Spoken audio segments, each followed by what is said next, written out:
পৃথিবী থেকে আর কত সুপারমুন দেখবেন বিজ্ঞানীরা? এবার তারা রীতিমতো পরিকল্পনা করছেন চাঁদে যাওয়ার। তবে শুধুমাত্র যাওয়া আসার মধ্যে সীমাবদ্ধ থাকবে না চাঁদের মিশন। তারা এবার রীতিমতো পরিকল্পনা করছেন চাঁদে বসতি করার। Apollo 11, 15 July 1969, Cape Kennedy, Florida. The night before the great day. আজ থেকে অন্তত 50 বছর আগে অ্যাপোলো 11 মহাকাশযানে চড়ে 3 মার্কিন নভোচারী গিয়েছিলেন চাঁদে। চাঁদের মাটিতে নেমেছিলেন 2 মার্কিন মহাকাশচারী নীল আর্মস্ট্রং এবং বাজ অল্ড্রিন। 21 ঘন্টা 30 মিনিটের জন্য ছিল সেই অবস্থান। তারা চাঁদের মাটিতে পুঁতেছিলেন আমেরিকার পতাকা, তুলে নিয়ে এসেছিলেন চাঁদের মাটি।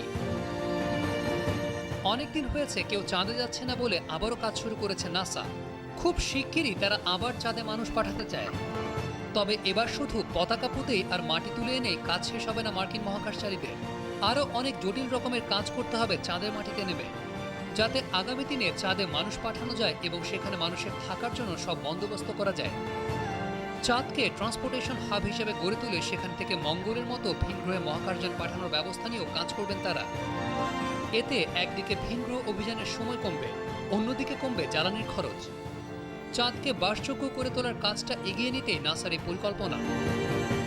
তবে ফের চাঁদের মাটিতে মানুষ নামানোর আগে একটি ল্যান্ডার ও রোভার পাঠাবে নাসা।